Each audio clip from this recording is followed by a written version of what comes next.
Happy Wednesday, everyone, and thanks for checking in as we take a look at your national coast-to-coast forecast. A tropical update here in the eastern Pacific and the Atlantic. National Hurricane Center keeping their eye on at least a few different waves of energy, but hot and humid across the nation. That heat will be building through the end of the week and weekend, and still looking at some severe weather and flood threats kind of on the outer periphery of that dome of hot weather. While the eastern Pacific looking at a couple of waves of energy, at least a high chance of formation over the next 5 days, drifting west away from Central America and also west away from Mexico. So that is good news. There's also a low chance of probability, low probability of tropical formation with that wave as it drifts west away from the mid-Atlantic coast. But yesterday is very active in terms of thunderstorm activity. We had a number of large hail, damaging wind, and even tornado reports. This view out of Louisville, Kentucky, and some heavy rain associated with some strong to severe thunderstorms rolling through there. Louisville picked up 1.5 inches of rain, 1.1 inches of rain in Minneapolis yesterday,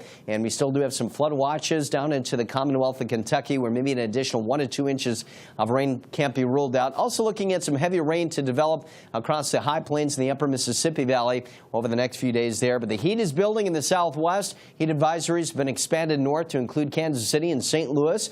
Triple-digit heat indices basically from the Gulf Coast all the way to Wichita, Kansas, maybe even up to Kansas City. But there are those hail, high wind, and tornado reports very active in the central U.S. yesterday. Now, the slight risk of severe weather is going to be dropping down into the Tennessee Valley today. Tomorrow, another system takes place, and we're going to be watching the best chances of severe weather of North Dakota, then enhanced risk there. And then on Friday, it's a marginal threat across the upper Mississippi Valley. So again, kind of watching the northern tier of that. Also some severe weather down into the Tennessee Valley. But the ridge of high pressure for the central U.S. is that big dome of heat. Again, it will be expanding north over the next few days. But Denver up to 98, 101 at Dallas, and 90 in St. Louis.